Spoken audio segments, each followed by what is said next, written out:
here's what's really happening. It's so when you walk into a conversation and you're obviously sharper than the people around you, they don't experience that interaction the way you think they do. I mean, they're not experiencing it as, wow, this person is smart. No, they're experiencing it as they're thinking to themselves, geez, I mean, if they're this far ahead of me, then what do they see when they look at me?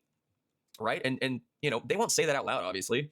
I mean, most of them, they won't even admit that thought to themselves, but they will have that thought running in the background of their mind. They will be thinking things like, oh my gosh, they see things that I miss. And if they see more than I do, then they must also see where I come up short. And if that's the case, then they must think less of me. And so what happens in that moment is your intelligence, it turns into a mirror. It turns into a mirror that they don't want to stand in front of. And they don't attack the mirror with arguments. They attack it with attitude. They roll their eyes. They change the subject. They take little shots at you. They look for ways to diminish you somewhere else. And on the surface, yeah, it looks like they're pushing back on your point. But underneath all of that, what they're really doing is they're pushing away the way that you make them feel about themselves. Because here's the thing about people, most people, they prefer rooms where they feel slightly above average.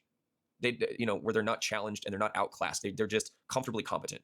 And that is precisely why the loud, simple person with nothing deep to add to the conversation often has a crowd around them, because they don't threaten anyone's self-image. They give other people warmth. You give them contrast. And so warmth feels good to them. Contrast doesn't. And so when you show up with real insight, your presence alone reminds people that they're not as switched on as they thought they were.